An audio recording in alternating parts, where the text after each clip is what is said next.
Hello everybody, welcome back to my YouTube channel. ಈ ವಿಡಿಯೋದಲ್ಲಿ ನಾವು ದಾಸವಾಳದ ಹೂವಿನಿಂದ ಸಿಂಪಲ್ ಆ್ಯಂಡ್ ಈಸಿಯಾಗಿರೋ ಗಾರ್ಲ್ಯಾಂಡಿಂಗ್ ಮಾಡೋದನ್ನು ನೋಡೋಣ. ಸೊ ಫಸ್ಟ್ ಆಫ್ ಆಲ್ ನಾನಿಲ್ಲಿ ಪೆಟಲ್ಸ್ಗಳನ್ನು ಸಪ್ರೇಟ್ ಮಾಡ್ಕೊಳ್ತಾ ಇದ್ದೀನಿ.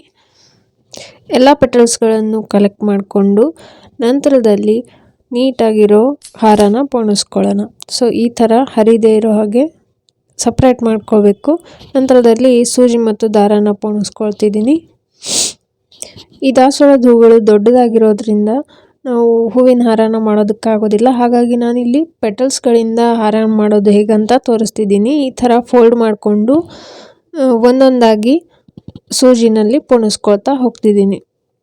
ಇದು ಭಾಳ ಸೂಕ್ಷ್ಮವಾಗಿರೋದ್ರಿಂದ ಸ್ವಲ್ಪ ಒಂದೇ ಫೋಲ್ಡ್ನ ಮಾಡಿಕೊಂಡು ಈ ಥರ ಸೂಜಿನಲ್ಲಿ ಪೋಣಿಸ್ಕೊಳ್ಬೇಕು.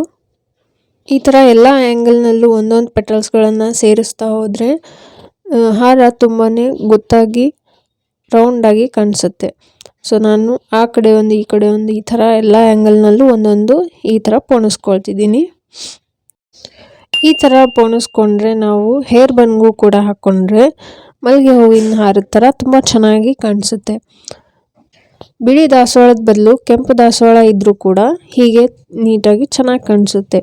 ಸೊ ಫೈನಲ್ ಆಗಿ ಈ ಥರದ ಹಾರನ ನಾನು ಪೋಣಿಸ್ಕೊಂಡಿದ್ದೀನಿ. ಹೇರ್ ಬನ್ಗೆ ಹಾಕ್ಕೊಳ್ಬೋದು ಇದನ್ನು. ಸೊ ಈ ವಿಡಿಯೋ ಇಷ್ಟ ಆಗಿದ್ದಲ್ಲಿ ಲೈಕ್ ಮಾಡಿ, ಶೇರ್ ಮಾಡಿ ಮತ್ತು ಸಬ್ಸ್ಕ್ರೈಬ್ ಮಾಡಿ.